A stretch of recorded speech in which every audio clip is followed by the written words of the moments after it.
Hello friends, technology ஒரு ஃபேண்டாஸ்டிக்கான tool. அந்த டெக்னாலஜியை மாஸ்டராக யூஸ் பண்ணனா நமக்கு என்னென்ன பெனிஃபிட் கிடைக்கும், இல்லை அது சர்வெண்ட்டாக யூஸ் பண்ணனா என்னென்ன பெனிஃபிட் கிடைக்கும், அதுக்கு அடிக்ட் ஆகாமல் இருக்கிறதுக்கு நம்ம என்னெல்லாம் செய்யணுங்கிறத இந்த வீடியோவில் பார்த்து தெரிஞ்சுக்கலாம். அதுக்கு முன்னாடி நீங்கள் நம்ம சேனலுக்கு புதுசுன்னா சப்ஸ்கிரைப் பண்ணிவிட்டு பெல் பட்டனையும் கிளிக் பண்ணிக்கோங்க. அப்போ தான் நம்ம போடுற அடுத்தடுத்த வீடியோ உங்களை வந்து சேரும். டெக்னாலஜி உங்களோட பெஸ்ட் ஃப்ரெண்டாகவும் இருக்க முடியும், மோசமான எனிமியாகவும் இருக்க முடியும். அது எப்படி எனிமியாக இருக்க முடியும் அப்படின்னு கேட்குறீங்களா? அதுக்கு நம்ம எப்போ அடிக்ட் ஆகிறோமோ அப்போ அது நம்மளோட எனிமியாக மாறிடுது.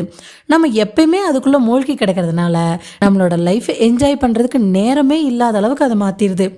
டெக்னாலஜிக்கும் உங்களுக்குமான ரிலேஷன்ஷிப்பை கண்ட்ரோலில் வச்சுருக்கிறது ரொம்ப ரொம்ப முக்கியம்.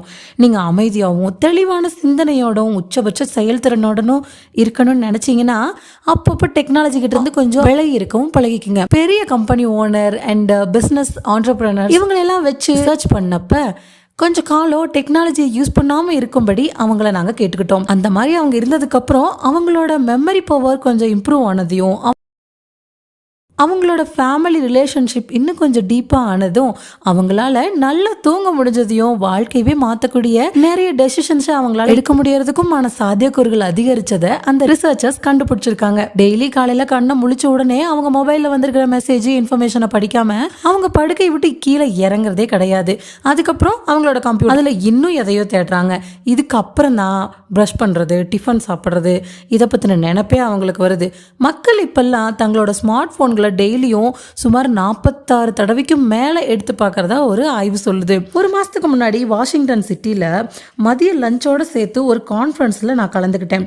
அது வந்து ஹையர் பொசிஷனில் இருக்கிற உயரதிகாரிகளுக்கான கூட்டம். அது சாப்பாடெல்லாம் பரிமாறினதுக்கப்புறம் அந்த கூட்டத்தை ஏற்பாடு செஞ்சவங்களில் ஒருத்தர் எந்திரிச்சு நின்று எல்லார் சார்பிலையும் ஒரு சின்ன பிரார்த்தனை சொல்லிட்டு அன்னைக்கு பொழுது தங்களுக்கு கிடைச்சிருந்த உணவுக்காக தேங்க்ஸ் சொல்லிட்டு சாப்பிட உட்காந்தாங்க. எல்லாரும் பிரார்த்தனை முடிஞ்சதையும் சாப்பிட ஆரம்பிச்சாங்க. ஆனால் என்னோட டேபிளில் உட்காந்துருந்த 8 பேர்ல 4-5 பேர் குனிஞ்சதெல்லாம் நிமிரவே இல்லை. இன்னும் அவங்க ப்ரே தான் பண்ணிட்டு இருக்காங்களோ அப்படின்னு நான் நினச்சிட்டு இருந்தேன். ஆனால் அதுதான் இல்லை. அவங்களோட கைகள் அவங்களோட தொடைகள் மேலே இருந்துச்சு, அது மேலே மொபைல் இருந்தது. அவங்களே அறியாமல் அவங்க மொபைலுக்குள்ளே தொலைஞ்சு போயிட்டு இருந்தாங்க. அப்படிங்கிறத நான் அதுக்கப்புறம் தான் ஃபீல் பண்ணேன். டீனேஜ் பசங்க வீடியோ கேம்ஸில் மூழ்கி கிடைக்கிறது மாதிரி இந்த உயரதிகாரிகள்லாம் இமெயில்ஸ் சென்ட் பண்ணுறதுலையும் ரிசீவ் பண்ணுறதுலையும் மும்மரமாக இருந்தாங்க. தங்களை சுற்றி என்ன நடந்துட்டு இருக்குங்கிறதே அவங்களுக்கு தெரியலை. ஆத்தர் ஒரு கதையை நம்மக்கிட்ட ஷேர் பண்றாரு. அவரோட கிளையன்ஸா இருந்த ஒருத்தர் டெய்லியும் பல மணி நேரம் தன்னோட கம்ப்யூட்டரோடவே தான் கிடப்பாராம். இமெயில்ஸ் அனுப்புறதையும் ரிசீவ் பண்றதுலையும் அவர் ரொம்ப மும்முரமா இருப்பாராம். அவரு தன்னோட கம்ப்யூட்டர்ல எந்த அளவுக்கு அதிக டைம் ஸ்பெண்ட் பண்றாரோ அவரோட இம்பார்ட்டண்ட்டான வேலைகள் அந்த அளவுக்கு கிடப்பிலேயே கிடந்துச்சு.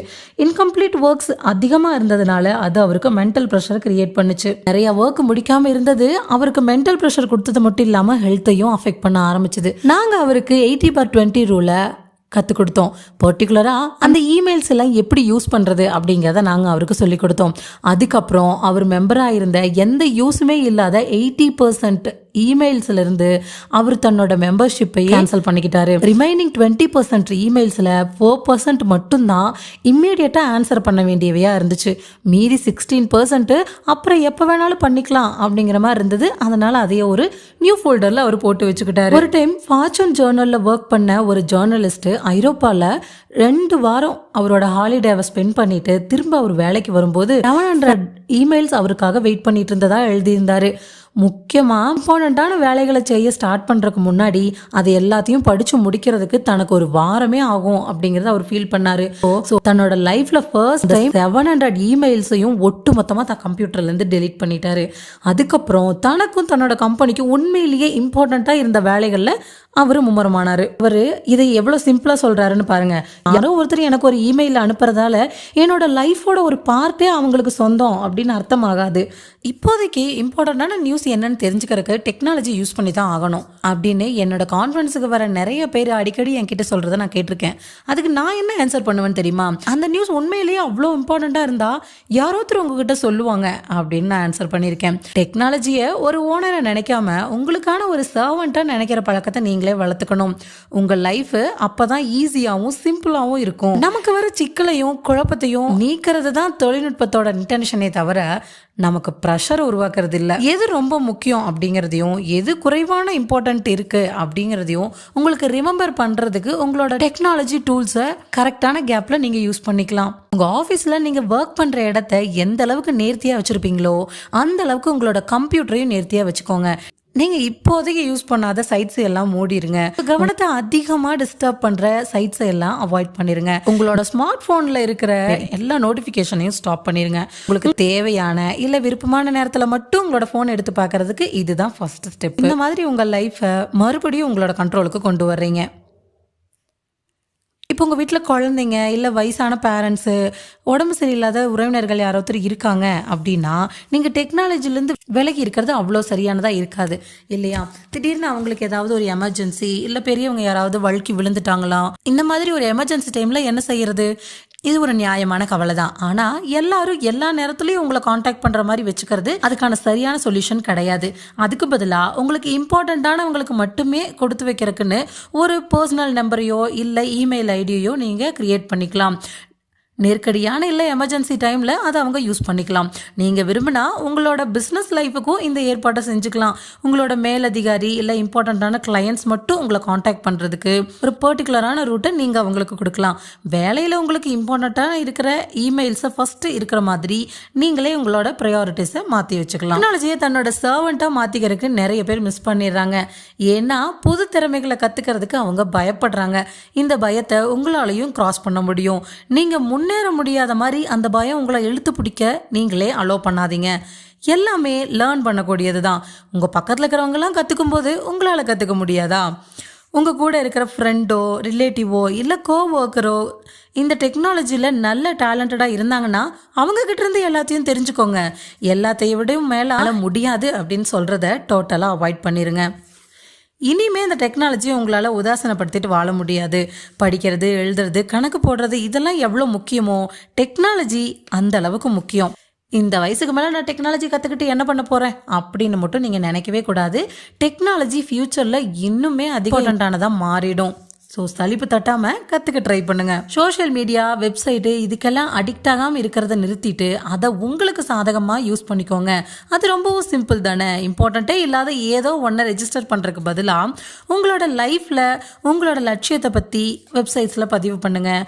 அதை அடையிறதுக்கு மற்றவங்களோட சப்போர்ட்டை தேடிக்கோங்க. காலையில் ஃபஸ்ட்டு வேலையாக நீங்கள் உங்களோட இமெயில்ஸை படிக்கும்போது இல்லை உங்கள் ஸ்மார்ட் ஃபோனில் வந்துருக்கிற ஏதோ மெசேஜை பார்க்கும்போது இல்லை ரீல்ஸே பார்க்கும்போது உங்கள் மைண்டில் டோப்பமின் அப்படி ஒரு கெமிக்கல் ரிலீஸ் ஆகும். அது உங்களுக்கு ஹாப்பினஸை கொடுக்குது. அதனால் உங்களோட ஈகர்னஸை இன்னும் கொஞ்சம் தூண்டி மெசேஜஸை பாரு, இம்மீடியட்டாக அதுக்கு ரெஸ்பாண்ட் பண்ணு அப்படின்னு உங்களையவே அது தூண்டிகிட்டு இருக்கு.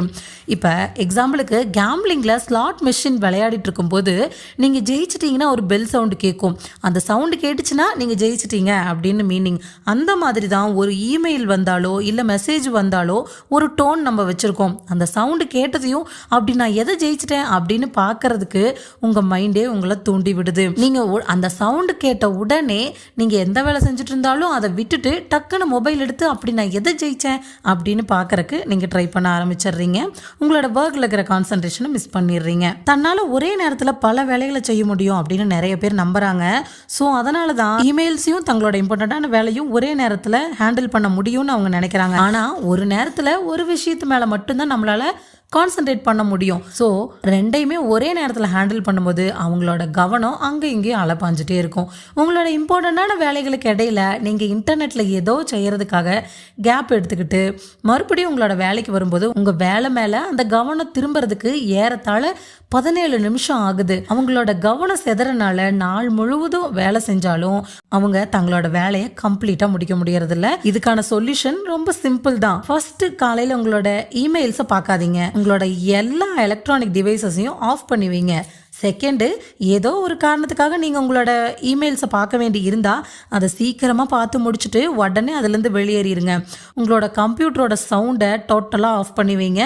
உங்கள் ஃபோனை வைப்ரேஷனில் கூட வச்சுக்கோங்க. உங்களுக்கு கண்டினியூஸாக டிஸ்டர்ப் பண்ணுற எல்லாத்தையுமே அவாய்ட் பண்ணிடுங்க. ஃபைனலாக காலையில் ஒரு 11 மணிக்கும் மத்தியானம் ஒரு 3 மணிக்கும் தினமும் 2 டைம் மட்டும்தான் உங்களோட இமெயில்ஸை படிக்கிறது அப்படின்னு நீங்களே உங்களுக்கு ஒரு உறுதி எடுத்துக்கோங்க. உங்களோட உற்பத்தி திறனை இரட்டிப்பாக்குறதுக்கு ஒரு சிம்பிளான ரூட் இருக்குது. அது என்னென்னா, ஃபஸ்ட்டு உங்களோட நாளை அட்வான்ஸாக பிளான் பண்ணுங்கள்.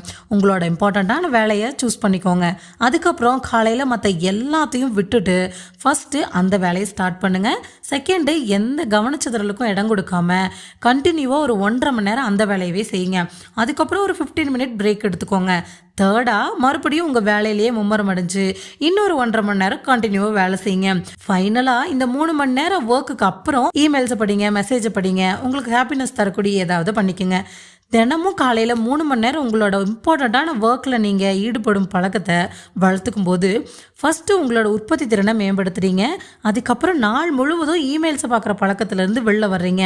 உங்களோட லைஃப் திரும்பவும் உங்களோட ஃபுல் கண்ட்ரோலுக்கு வந்துடுது. உங்களோட நாளை அட்வான்ஸாக பிளான் பண்ணுறதுன்னு சொன்னல, அதுக்கு ஒரு எக்ஸாம்பிள் என்னென்னா, நீங்கள் விமானத்தில் பிஸ்னஸ் கிளாஸில் ட்ராவல் பண்ண பிளான் பண்ணியிருந்தீங்கன்னா வீட்டிலேருந்து கிளம்புறதுக்கு முன்னாடியே உங்களோட வேலைகளை எல்லாம் ஃபுல்லாக பிளான் பண்ணிக்கணும். அதுக்கப்புறம் ஏரோப்ளேனில் ஏறினதுக்கு அப்புறம் அந்த சீட்டை உங்களோட ஆஃபீஸ் டேபிளாக மாற்றிக்கலாம். ஏரோப்ளேன் ஸ்டார்ட் ஆனதையும் அந்த டிராவல் ஃபுல்லாக எந்த டிஸ்டர்பன்ஸும் இல்லாமல் உங்களோட வேலையை நீங்கள் கண்டினியூவாக எவ்வளோ வேலை செஞ்சு முடிச்சிருக்கோம் அப்படிங்கிறத பார்த்து நீங்களே ஷாக் ஆவீங்க. உங்களோட ரொம்ப இம்பார்ட்டண்ட்டான வேலை மேலே நீங்கள் கான்சென்ட்ரேட் பண்ணுறது மூலிமா அந்த வேலையை செஞ்சு முடிக்கிறதுக்கான டைமை 50% உங்களால் குறைச்சிக்க முடியும். ஒரு வேலையை ஸ்டார்ட் பண்ணதுக்கப்புறம் அதை நிறுத்தி செய்யறதால அதை செஞ்சு முடிக்கிறதுக்கு தேவையான டைம் 500% அதிகரிக்கிறதா கண்டுபிடிச்சிருக்காங்க. ஒவ்வொரு டைமும் நீங்கள் அந்த வேலைக்கு திரும்பும்போது நீங்கள் விட்ட இடத்துல இருந்து ஸ்டார்ட் பண்ணணும் இல்லையா, அப்போ மறுபடியும் உங்கள் கவனத்தை அது மேலே கொண்டு வர்றதுக்கு கொஞ்சம் நேரம் தேவைப்படுது. இந்த மாதிரி பண்ணுறதுனால நீங்கள் ஒரு ஒர்க்கை முடிக்கிறதுக்கு டபுள் த டைம் எடுத்துக்கிறீங்க. உங்களுக்கு பிடிச்சிருக்கோ இல்லையோ நீங்கள் செஞ்சு தான் ஆகணும் அப்படிங்கிற வேலையை அதை செய்ய வேண்டிய நேரத்தில் செய்யறதுக்கு உங்களை நீங்களே புஷ் பண்ணிக்கிறது தான் ஒரு செல்ஃப் டிசிப்ளின் அப்படின்னு எல்ஃபர்ட் ஹப்பர்ட் சொல்கிறாரு. இந்த மாதிரி உங்கள் லைஃப்பில் எது முக்கியமோ இல்லை அந்த டேல எது ரொம்ப முக்கியமோ அந்த ஒர்க் மேலே கான்சன்ட்ரேட் பண்ணி அதை கம்ப்ளீட் பண்ணிவிட்டு அதுக்கப்புறம் அடுத்த வேலைக்கு போங்க. அப்போ தான் உங்களோட லைஃப்பில் உங்களோட டார்கெட்டை அச்சீவ் பண்ண முடியும். அது ஒர்க்காக இருந்தாலும் சரி, உங்கள் பர்சனல் லைஃபாக இருந்தாலும் சரி, பிஸ்னஸ் லைஃபாக இருந்தாலும் சரி. இந்த வீடியோ உங்களுக்கு பிடிச்சிருந்ததுன்னா லைக் பண்ணுங்கள், கமெண்ட் பண்ணுங்கள், உங்கள் ஃப்ரெண்ட்ஸ்க்கு ஷேர் பண்ணுங்கள், சப்ஸ்கிரைப் பண்ணிவிட்டு பெல் பட்டனையும் கிளிக் பண்ணிக்கோங்க. தேங்க்யூ.